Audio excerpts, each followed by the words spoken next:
Hey, this is Hannah Hill. I'm the Executive Director of the National Foundation for Gun Rights, and I am here with our Chief Legal Counsel, Barry Arrington.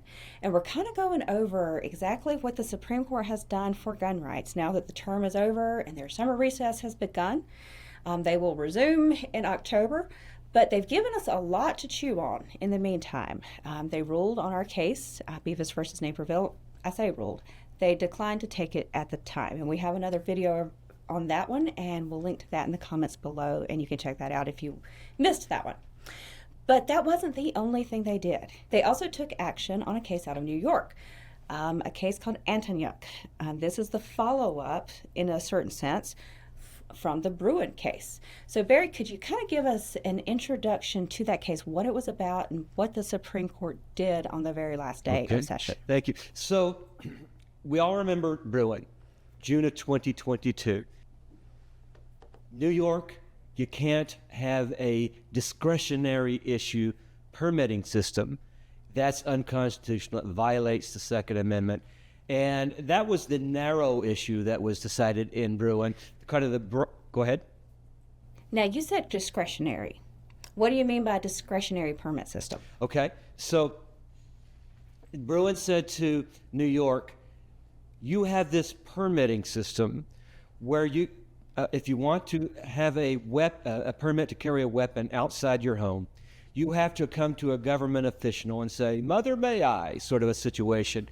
And you have to convince that government official that you need to carry a weapon, that you need to exercise your Second Amendment rights. Bruen said that's not constitutional. We don't say to someone who's about to write a book, you have to go to the government and ask them for permission to write that book under the First Amendment. And so we're going to say under the Second Amendment, you cannot give, and the legal phrase for this is unbridled discretion to government officials before you exercise your Second Amendment, First Amendment rights to do things. In the First Amendment context, it's expressive activity. That cannot be subject to government officials' unbridled discretion. Bruen stands for the proposition in the Second Amendment context. That cannot be subject to government officials' unbridled, unrestrained, we can do what we want discretion, which is the way it had been in New York for a long, long time. So basically what you're saying is that I shouldn't have to go to one single bureaucrat and have him and that guy have the power to stand between me and the exercise of the Bill of Rights guarantee just all by his lonesome. It had always been understood that that was the case in the First Amendment context, for example. And Bruen just basically said, yeah, that applies to the Second Amendment. I mean, it literally said, this is just like the First Amendment. Second Amendment's not a second-class right. And so what happened after Bruen? Well, New York came together, the legislature. Always a bad start. Beg your pardon? Always a bad start. Always a bad start. Run for the hills. No one is safe. No one's life, liberty, or property is safe when the legislature is in session, the old saw goes.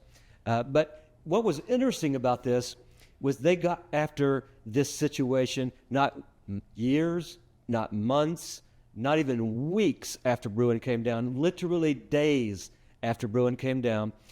The New York legislature got together and passed a law. This is unusual in and of itself because we know that the legislative process generally takes a long time. You have to enter it into two houses. They have to identical versions have to pass through both houses. Then it gets signed by the governor. That's not something that happens quickly. It very rarely happens quickly, I should say, but not in New York when they're going after the Second Amendment. So literally days after Bruen, they get together as the legislature, pass a new law to replace the one struck down in Bruen. And the new law, in some respects, is worse than the old law. And how is that the case? Well, in particular, the new law says that before you can get a permit, you have to prove that you're of good moral character. Well, what's wrong with that, right? Well, the problem is who gets to decide whether you're of good moral character? The anti-gun bureaucrats. And so they would say, Mother Teresa, you need a gun? Too bad. You're not of good moral character. That is outrageous. And that is actually completely contradictory to everything that the Supreme Court held in Bruen. the level of defiance you're seeing in this law from the New York legislature to the Supreme Court is just unbelievable. Because if you say, well, you can't make it discretionary from a New York official to whether or not you are able to carry a gun, get a permit to exercise your right to public carry, you're increasing the discretionary nature of the scheme if you say now you've got to go before your local sheriff, who has a right to look at your social media and all these other things. I think that was in there at one point, if it's not still, and say, all right, well, you know what? I don't actually think you're a very good person, and I don't think you're good enough to have your gun rights. That's a pretty scary precedent. That's right. Bruen said that shall issue permitting schemes are probably constitutional. And what's a shall issue permitting scheme? That's narrow, objective, non-abusive criteria that any ordinary citizen can meet. That's okay. But just as soon as a government official is deciding things that are not objective, and whether you're of good moral character, of course, is probably the least objective thing possible you can imagine, that's running afoul of the Second Amendment. And this is their defiance of the Second Amendment is they're not alone in that. Lots of legislators, lots of courts have defied the Second Amendment. As a matter of fact, we did a video about the Hawaii Supreme Court's "You're not the boss of me" attitude to the United States Supreme Court, and we'll link that down in the comments below as well.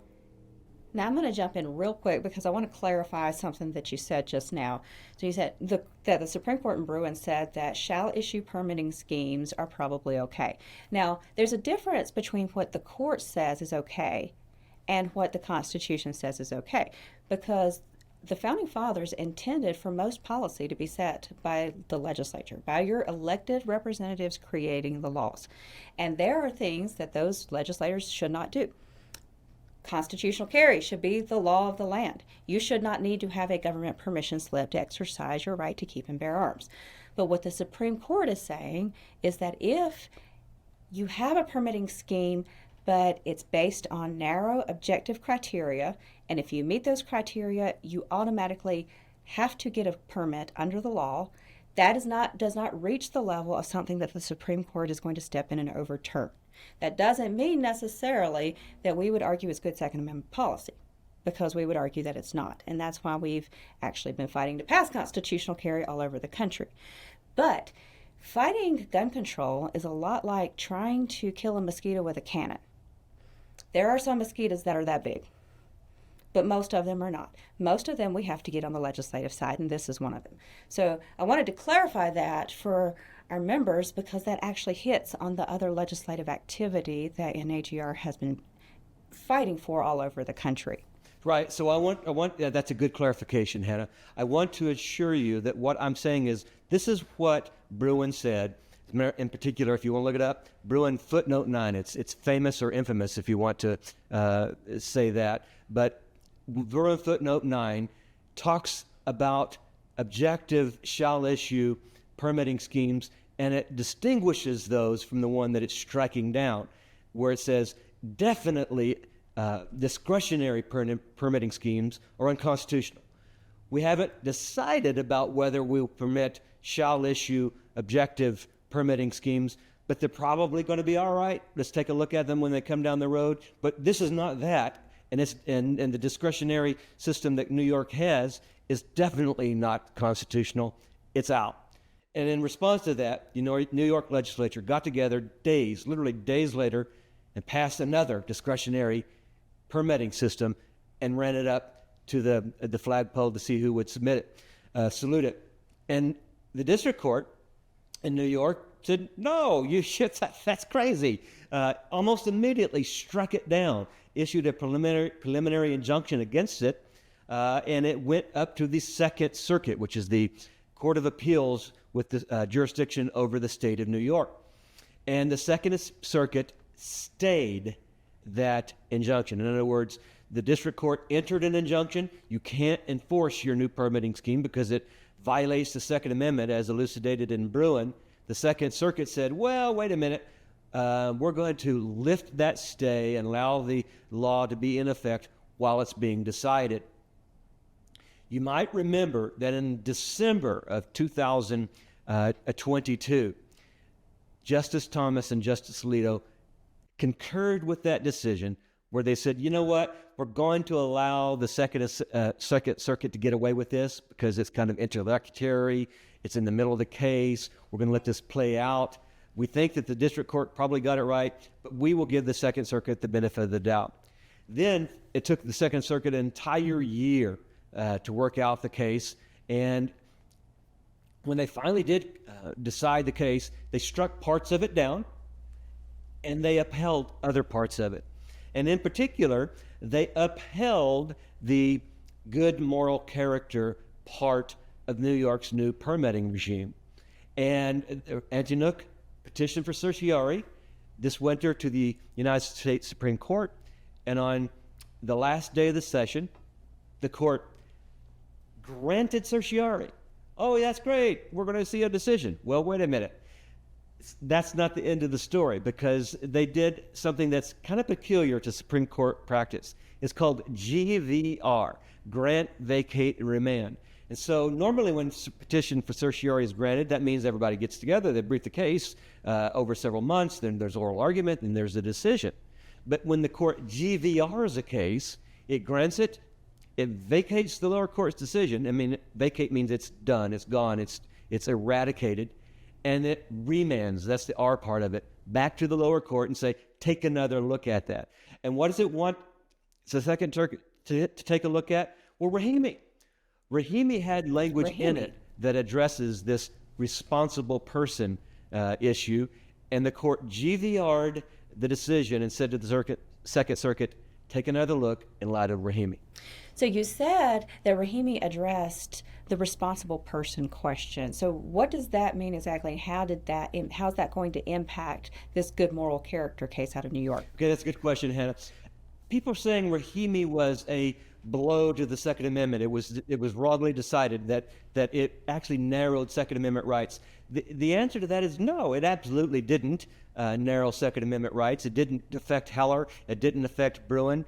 They didn't say we are backing off our robust protection of the Second Amendment. It was a very narrow decision. It didn't make any new law. It basically said that in applying the history test of Bruen's decision, the Fifth Circuit got it wrong. It didn't say that the test was wrong and that we're going to revisit the test. It just said that in this one case, this one area of law, the Fifth Circuit got the history test wrong. And so in that sense, it's a very narrow decision, and it wasn't what Second Amendment advocates necessarily hoped for, although we kind of expected. Anybody who listened to the oral argument last of November kind of knew where that case was going. On the other hand, it wasn't a total disaster for the Second Amendment community, because there were things in Rahimi itself that were extremely helpful for Second Amendment advocates. And in particular, there's one part at the very end where the court says the government is pushing an interpretation of the Second Amendment where they get to disarm anyone that they deem to be not, quote unquote, responsible. Rahimi said, well, that's nonsense. What does that word even mean? We're not going to hang people's Second Amendment rights on the government's interpretation of some vague term like responsible. Yeah, admitted, if you adjudicate a particular person as a dangerous person, which is what happened in Rahimi, we're going to let you disarm him. And there might be other classes of people that are of special danger being the key word, that we might let you disarm. But if you're not going to come in here and say, well, this person's not responsible, we just don't like the cut of his jib, and so we're going to take his guns away. The court says we're not going to allow you to do that. Well, how does that apply in the Antonuk case? Well, it should be obvious that good moral character is simply another way of saying they're not responsible enough to have guns, and we're going to prevent them from doing it. The Supreme Court has already said that's not going to fly. And so when it GVR'd Antonuk for reconsideration in light of Rahimi, basically it was saying, straighten up and fly right. We're not going to let you get away with that. Come back and do it again. So this was basically the Supreme Court coming in and handing some accountability to the Second Circuit, saying, okay, you got this wrong. we're not going to issue a full ruling on it, but we're going to go, you got it so wrong, we're just going to go ahead and overturn what you said and tell you to go back and try again. That's exactly right. And so, GVR, it happens all the time. It happened after Bruen. The Duncan case was pending Right. when Bruen was decided, and the court said, GVR, go back and redo the case in light of what we've just said in Bruen and come back up. And that's making its way back up. There are a couple of other Second Amendment cases that were pending at the end of this term where the court said the same thing, which we actually might get a decision going the other way. So when the court GVRs a case, it means one of two things. One, it's chastising the circuit and saying, you just got it wrong, try again. The other is, well, we've kind of tweaked the rules in respect to how they're applied. The rules are the same, but their application might vary, and we want you, Circuit Court, to reconsider in the way that we've just adjusted the application of the rules.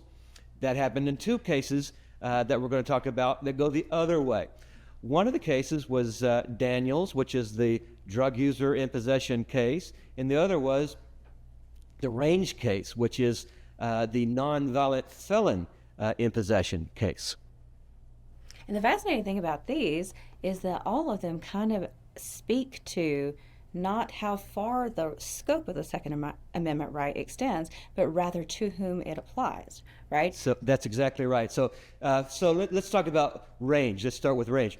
Range was the case that came up out of the Third Circuit, and it said this particular individual, Mr. Range, had been convicted of a very non-serious crime. He had, as crimes go, everybody knows they go on a range from, jaywalking to mass murder. Not all crimes are the same. Some are violent, some are non-violent. Well, and in terms of crimes, his was about as non-violent as you can get. He filled out a food stamp application wrong, and he was convicted of that. And his gun rights were taken away because he had messed up on a food stamp application. It's pretty crazy that is a felony, but that's a whole different argument. But still, that's pretty crazy. Pretty crazy. It's a felony to begin with. It's even more crazy that your Second Amendment rights are stripped away from you for the rest of your life. So let's say this person had been 18 years old applying for food stamps. He made a mistake, got convicted. From that point until he died, 50 years later, he could not possess a firearm. That's just nuts. And so the issue in Range is whether you can strip someone like that of their Second Amendment rights. The Third Circuit said, no, you can't.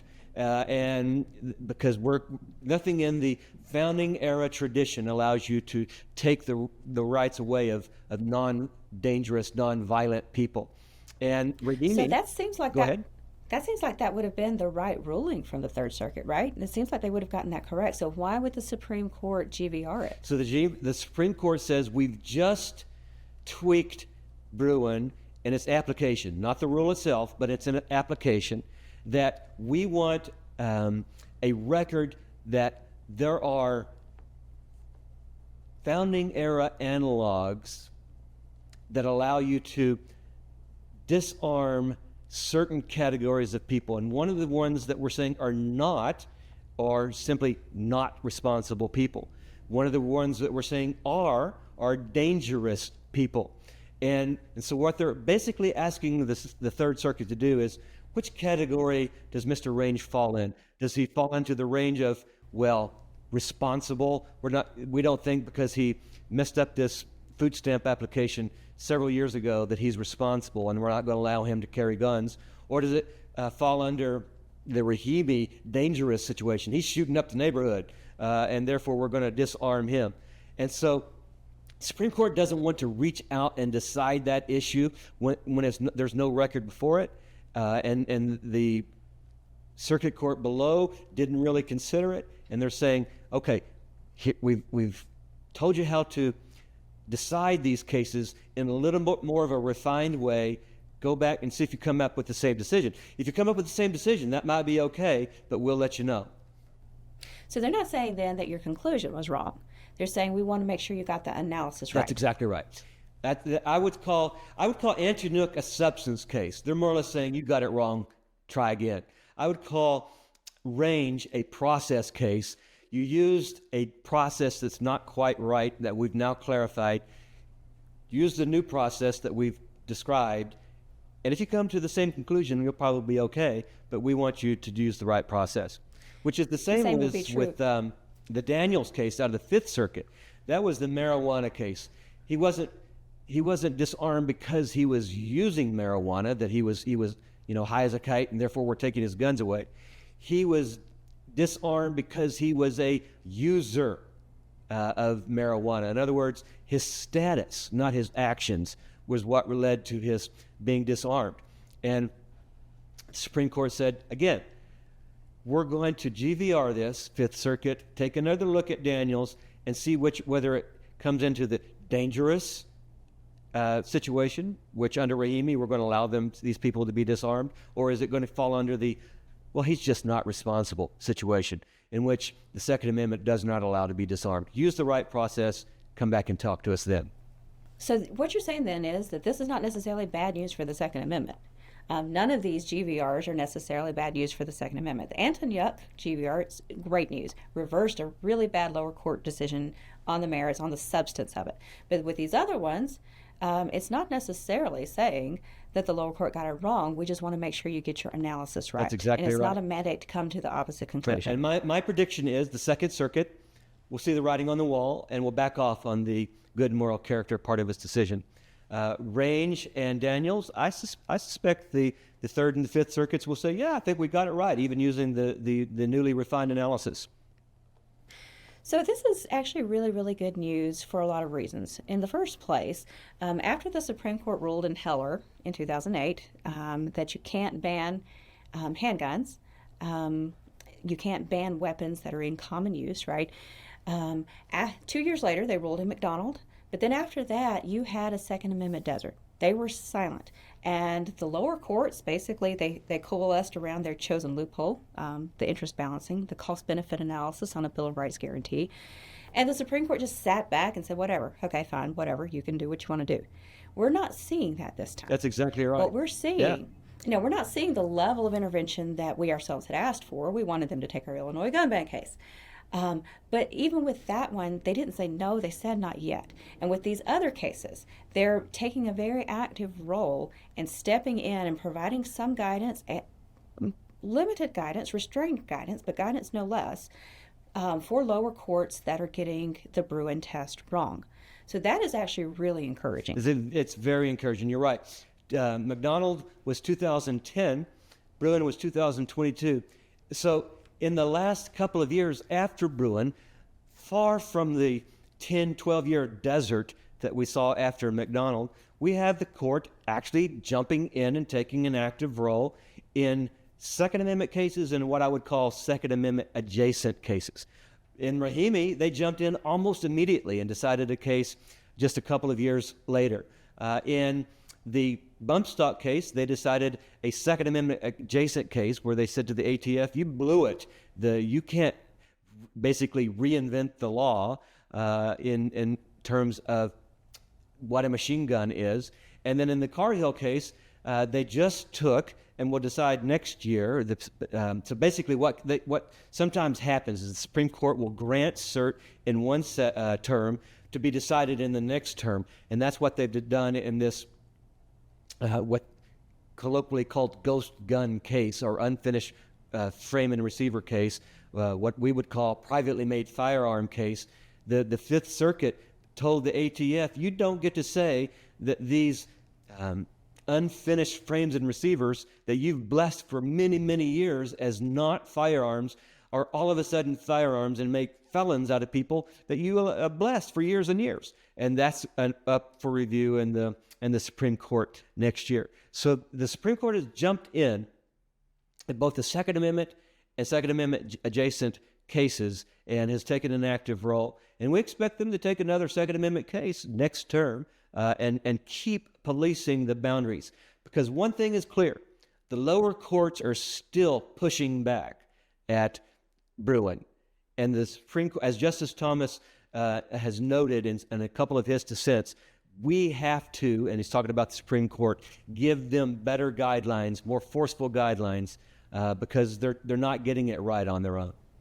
And that is what the National Association for Gun Rights is busy doing in the courts. So what our premier issue is the assault weapons ban and the magazine ban. And we have 6 cases all across the United States that we're fighting at a variety of different levels in the litigation process. But we're also fighting age restrictions. We're fighting waiting periods. We're fighting home-built firearm bans. And we are going to keep fighting as long as the Supreme Court is willing to enforce the Bruen ruling.